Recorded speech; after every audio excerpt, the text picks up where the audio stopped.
সুপ্রিয় দর্শক, আমরা দেখছি ঢাকা মহানগর উত্তর বিএনপি আহ্বায়ক এবং ঢাকা 16 আসন সংসদ সদস্য পদপ্রার্থী আমিনুল হক সাহেবের নেতৃত্বে যে রূপনগর থানাধীন পল্লবী থানাধীন এলাকায় যে বস্তিগুলো আছে, বিশেষ করে আমরা আরামবাগ বস্তিতে আসলাম। দেখছি যে এখানে কিছু সংস্কার বিষয়ক উন্নয়ন নিয়ে কাজ চলছে। আমিনুল হক সাহেবের নেতৃত্বে যারা আছেন, যে সকল নেতারা আছেন, আমরা এর মধ্যে দেখতে পাচ্ছি রূপনগর থানা বিএনপি সিনিয়র যুগ্ম আহ্বায়ক ইঞ্জিনিয়ার মজিবুল হক সাহেবও আছেন এবং ঢাকা মহানগর উত্তর রূপনগর থানা বিএনপি যুগ্ম আহ্বায়ক শেখ হাবিব সাহেব। আমরা আজকে তাদের মাধ্যমে জানবো যে কি করছে, আসলে কি করছেন আপনারা এই সংস্কার বিষয়ক উন্নয়ন।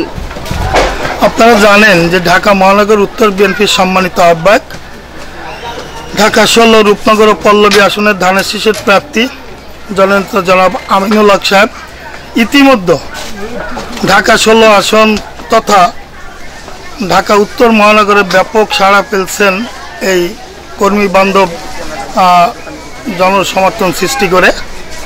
আপনারা ইতিমধ্যে দেখছেন যে উঠান বৈঠকের মাধ্যমে প্রতিটি এলাকায় উনি সমস্যা সমাধানের, প্রতিটি এলাকার সমস্যা সমাধানের নিয়ে কথা বলছেন, চিহ্নিত করছেন এবং যে বিষয়গুলি নিয়ে তাৎক্ষণিক সমাধান দেওয়ার প্রয়োজন উনি চেষ্টা করে যাচ্ছেন।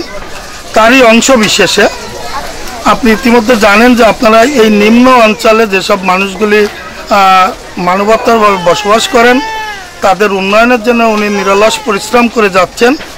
সেই পরিশ্রমের অংশবিশেষ মাত্র কয়েকদিন আগে একটি প্রতিবেদন প্রচার হয়। আরামবাগ যারা আছেন, আরামবাগ এরিয়াতে নিম্ন অঞ্চলের মানুষজন, তাদেরকে নিয়ে তাদের রাস্তাঘাট, তাদের থাকার জায়গা, তাদের মসজিদ, এই বিভিন্ন বিষয় নিয়ে একটি প্রতিবেদন প্রচার হয়।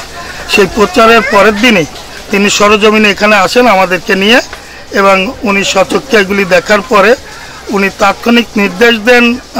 এই পিছনে দেখছেন একটা বিশাল রাস্তা খারাপ অবস্থায় আছে, এটা সংস্কারের জন্য, পাশাপাশি পিছনে মসজিদ আছে সেটাও সংস্কারের জন্য, এবং ওনার অর্থায়নে আমরা ওনার পক্ষ থেকে সে দায়িত্বগুলি পালন করছি এই নিম্ন অঞ্চলের মানুষগুলি দুঃখ দুর্দশা লাঘবের জন্য। আপনারা আপনাদের মাধ্যমে, মিডিয়ার মাধ্যমে আমরা আপনাদের কাছে অনুরোধ রাখবো যে জনাব আমিনুল হকের জন্য দোয়া করবেন, তিনি যেন এই এলাকার সংসদ সদস্য হিসাবে জয়লাভ করেন এবং এই গরিব দুঃখী মানুষের পাশে দাঁড়ায় তাদেরকে সাহায্য সহযোগিতা অব্যাহত রাখেন। ধন্যবাদ। বাংলাদেশ জিন্দাবাদ। এক কথায় বলা যায় যে ঢাকা 16 পল্লবী ও রূপনগর আসনের সংসদ সদস্য প্রার্থী, ধানের শীষের প্রার্থী, ঢাকা মহানগর উত্তর বিএনপির সংগ্রামী আহ্বায়ক জনাব আমিনুল হক একজন মানবতার ফেরিওয়ালা। আপনারা জানেন এই বস্তির রোড এবং মসজিদের নিয়ে একটা প্রতিবেদন হয়েছিল। ওই প্রতিবেদন আমিনুল হক ভাই তাৎক্ষণিক দেখার পরে এর পরের দিনে এসে সে এই আরামবাগ যে নিচু এলাকা আছে সেই এলাকাগুলো পরিদর্শন করেন। সেই পরিদর্শন করার পরে সে আমাদেরকে নির্দেশনা দেন যে এই রোডগুলা দ্রুত কাজ সম্পাদন করার জন্য, এবং সে তাৎক্ষণিক সেই নিজের অর্থ দিয়ে সে তার এই রোডের কাজ করার জন্য আমাদের মাধ্যমে আমরা সেই আমিনুল হক ভাইয়ের নির্দেশনায় আমরা সেই যে আরামবাগ নিচু এলাকায় যে জনগণের চলাচলের যে রোড যে অসুবিধা হয় সেই রোডের কাজ করার জন্য আমিনুল হক ভাই আমাদেরকে নির্দেশনা দেন এবং সেই অর্থ উনি দেন।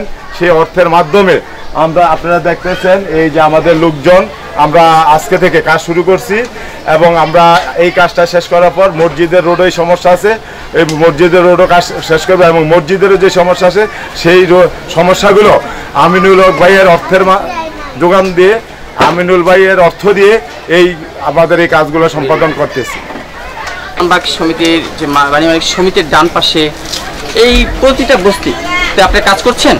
আপনারা এইখানে একটা বিষয় আপনাদেরকে জানা উচিত যে জনাব আমিনুল হক প্রত্যেকটা এলাকাতে আলাদা আলাদা করে, প্রত্যেকটা সেক্টরকে ভাগ করে, প্রত্যেকটা এলাকা ভাগ করে তিনি যে কর্মকাণ্ড কর্মসূচি গ্রহণ করছেন সেই কর্মসূচির আওতায় আরামবাগ আছে, টবুলাক আছে, রজনীগন্ধার পিছনে ডরিনের পিছনে আছে, শিয়ালবাড়ি বস্তি আছে, দুয়ারিপাড়া বস্তি আছে, বেগুনটিলা বস্তি আছে, এবং প্রত্যেকটা জায়গায় উনি পর্যায়ক্রমে এইভাবেই সংস্কার উন্নয়ন কাজ উনি অব্যাহত রাখছেন। সে স্থানীয় নেতৃবৃন্দের সহযোগিতা স্থানীয় নেতৃবৃন্দের মাধ্যমে। আচ্ছা, তো মজিবুর সাহেবের কাছ থেকে একটা জিনিস জানতে চাই, সেটা হলো যে আপনারা বস্তি সংস্কার বিষয়ে তো করছেনই কাজ, কিন্তু পানি নিষ্কাশনের জন্য কিভাবে পানিটা পাস হবে সেই বিষয়ে কি সিদ্ধান্ত আমিনুল হক সাহেবের নেতৃত্বে হচ্ছে? আপনারা জানেন আমরা এই যে পানি নিষ্কাশনের জন্য আমরা সিটি কর্পোরেশনের সাথে কথা বলি এবং সিটি কর্পোরেশনের লোক ওনারা আসেন, আইসে এই যে আপনার যে খাল আছে, খালের যে বর্জ্য এগুলো পরিষ্কার করেন। আমিনুল হক ভাই যে নির্দেশনা দিয়ে দেন সিটি কর্পোরেশনকে, এবং আমরাও যে সিটি কর্পোরেশনের সাথে কথা বলে এই খাল পরিষ্কার করে, এবং আপনারা জানেন বিএনপির প্রতিষ্ঠা বার্ষিকী উপলক্ষে একটা কর্মসূচি আমাদের চলতেছে, 1 মাস ব্যাপী কর্মসূচি, খাল পরিষ্কার কর্মসূচি। খালের যখন পরিষ্কার হয়ে যাবে অটোমেটিক এই যে নিচু এলাকা, আমরা এদেরকে বস্তিবাসী বলবো না, এরা নিচু এলাকা বাস করে, নিচু এলাকার লোকজনকে সুন্দর এবং সুন্দরভাবে বসবাস করতে পারে, পানি যেন সহজে নিষ্কাশন হয়ে যেতে পারে সেই ব্যবস্থা আমিনুল হক ভাই আমাদের সিটি কর্পোরেশনের ঊর্ধ্বতন কর্মকর্তাদের সাথে উনি সরাসরি কথা বলেন। তারপরে আমরা আমিনুল হক ভাইয়ের নির্দেশনা মোতাবেক আমরা সিটি কর্পোরেশনে যাই, তাদের সাথে কথা বলে এই সিটি কর্পোরেশনে এই খাল নিষ্কাশন ব্যবস্থা, বর্জ্য ব্যবস্থাপনা এগুলো ব্যবস্থা নেন। এবং আমরা দলীয়ভাবে বিএনপির 47তম প্রতিষ্ঠাবার্ষিকী উপলক্ষে আমাদের 1 মাস যে কর্মসূচি, সেই কর্মসূচিতেও আপনারা জানেন আমরা খাল পরিষ্কার পরিচ্ছন্ন করার জন্য আমরা নিজেরাই উদ্যোগ নিয়ে কাজ করতেছি। আপনারা জানেন আজকে আমাদের পল্লবীতে 3 নম্বর ওয়ার্ডে খাল পরিষ্কার কর্মসূচি আছে, সেই জায়গায় আমাদের ঢাকা মহানগর উত্তর বিএনপি সংগ্রামী আহ্বায়ক, ঢাকা 16 পল্লবী রূপনগর আসনে সংসদ সদস্য প্রার্থী দানিশ শীষের প্রার্থী আমিনুল হক ভাই আজকে সেই আমাদের পল্লবীতে উদ্বোধন করবেন। 2 দিন পরে আমাদের রূপনগরে যে খালগুলো আছে সেই খালগুলোকে আমাদের আমিনুল হক ভাই আমাদের সাথে থেকে আমরা সহ সেই খালগুলো আমরা পরিষ্কার করব। ধন্যবাদ। তো হাবিব সাহেব, আমরা একটু জানতে চাই যে এছাড়া আর কি সংস্কার উন্নয়ন চলছে? দেখেন সংস্কার তো খাবার পানি, এই যে এই এলাকাটা কিন্তু অনেক খাবার পানি দুর্ভোগ এবং গ্যাস কারেন্ট দুর্ভোগ। দেখেন আপনি ইতিমধ্যে আমাদের সিনিয়র আহ্বায়ক সাহেব আপনাকে বলছেন, যুগ্ম আহ্বায়ক সাহেব বলছেন যে আমাদের পরিকল্পনা, আমাদের আমিনুল হক সাহেবের যে পরিকল্পনা সহযোগিতা, পাশাপাশি যেটা হচ্ছে যে শুধুমাত্র নিম্ন অঞ্চলের উনি এই রাস্তাঘাট বা থাকার এই উন্নয়নের বিষয় না, উনি পানি, গ্যাস, বিদ্যুৎ এগুলিরও সমস্যার সমাধানের জন্য তিনি সংশ্লিষ্ট কর্তৃপক্ষের সঙ্গে আলোচনা করছেন এবং তাৎক্ষণিক সমাধানের জন্য চেষ্টা করছেন। ধন্যবাদ। প্রিয় দর্শক, আমরা একটু বস্তিতে আমরা বিভিন্ন ব্যক্তিবর্গ আছে, তাদের সাথে আমরা একটু কথা বলবো। ছোট ভাই ভালো আছেন? জি বলেন। আপনারা কি এই কাজ করছেন উন্নয়নে? এই যে দেখেন এই যে ভেঙে গেছে, মানুষ আসতে পারে না, এখান থেকে যদি ভেঙে পড়ে যায় তাহলে কিন্তু তাকে বাঁচানোই দায়, ঠিক আছে? এই যে দেখেন কি ময়লা, এই যে রাস্তাটা যদি আপনারা এই যে বাঁশের উপরে দিয়ে যেহেতু করেছেন, একটু সৌন্দর্য করার জন্যই তো এখন আজকে ঢাকা 16 আসনের রূপনগর এবং পল্লবী নিয়ে যে আসন 16 আসন, মাটি ও মানুষের নেতা যাকে বলছেন, ইতিমধ্যে জনপ্রিয়তার শীর্ষে সে আমিনুল হক সাহেব সহযোগিতা করছেন। কেমন সহযোগিতা করছেন একটু আপনারা বলেন। ঢাকা মহানগর উত্তর বিএনপির আহ্বায়ক এবং ঢাকা 16 আসনের যিনি আগামী ফেব্রুয়ারি মাসের ইলেকশনের সংসদ সদস্য পদে নির্বাচন করবেন, উনি আসলেই মাটি ও মানুষের নেতা।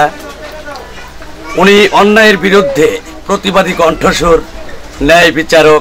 দুর্দশা নিরসনে, আপনাদের বস্তি নিয়ে দুর্দশা নিরসনে ঢাকা 16 আসন সংসদ সদস্য পদপ্রার্থী আমিনুল হক সাহেবের এই যে এত চিন্তা ভাবনা, এটা আপনাদের কাছে কেমন লাগছে? খুব ভালো লাগছে। এর আগে তো আমরা দেখি নাই কোনো এমপি প্রার্থী বা কোনো যারা এমপি ছিলেন তারা কখনো এভাবে মাঠে নামতে দেখি নাই। এখন আমরা এমপি না, তারপরও সে এই যে চেষ্টা চালিয়ে যাচ্ছে। এমপি হবার স্বপ্ন ওই জন্য না, মানে মানুষের পাশে মানুষের দাঁড়াতে হয়, সেই পাশে। কেমন লাগছে অনুভূতি? খুব ভালো। হ্যাঁ, খুব ভালো লাগছে, হ্যাঁ খুব ভালো। আচ্ছা। তো নির্বাচনের আগেই আল্লাহর রহমতে যার মধ্যে এতটা মানবিকতা, নির্বাচনের পরে বিজয় হয়ে আসলে তার কাছ থেকে আরো সহযোগিতা পাওয়া যাবে, তাই না? কারণ তখন তো গভর্নমেন্ট ফান্ডের থেকে টাকা আসবে, এখন তো নিজের এত টাকা যাই আছে তাই দিচ্ছে, বাট আরো লাগবে। তো সেটা তো তখন নির্বাচনে বিজয় হয়ে আসতে পারলে তারপরে দিতে পারবে। তো এটা আপনাদের সহযোগিতা প্রয়োজন আছে, তাই না? 10-এর লাঠি 1-এর বোঝা। তো ঠিক আছে, ধন্যবাদ। প্রিয় দর্শক, আমরা সবার মনের মধ্যে খুব উৎফুল্লতা দেখছি, আনন্দের যে একটা উৎফুল্লতা আমরা এর আগে কখনোই দেখি নাই কোনো আসনের। শুধু 16 আসন, কথা বলো, 16 আসনেই না, শুধু আমরা কোনো আসনেই কিন্তু এমনটা জোরদার ভাবে কোনো প্রার্থীকে কাজ করতে দেখি নাই। ইলেকশনের পরে বিজয় হয়ে আসার পরে তারা যে মন্ত্রী ভবনে ঢুকে যায়, তারপরে তাদের পাওয়া যায় না। কিন্তু আমরা দেখছি নির্বাচনের 1-2 বছর আগে থেকেই, 3 বছর আগে থেকেই যার স্বপ্ন মানুষের পাশে থাকা, মানুষের জন্য কাজ করা, যার স্বপ্ন, যার চিন্তা চেতনা, সেই আমিনুল হক সাহেবের নেতৃত্বে আজকে আমরা দেখছি, আজকে এটা সেপ্টেম্বর মাস, পুরো সেপ্টেম্বর মাস জুড়েই দেখছি নতুন এক উন্নয়নের আমরা সংস্কার বিষয়ে বিভিন্ন বস্তি নিয়ে গ্যাস, কারেন্ট, বিদ্যুৎ যে এবং রাস্তাঘাট নিয়ে যে কাজ করা, সেগুলো আমরা দেখছি।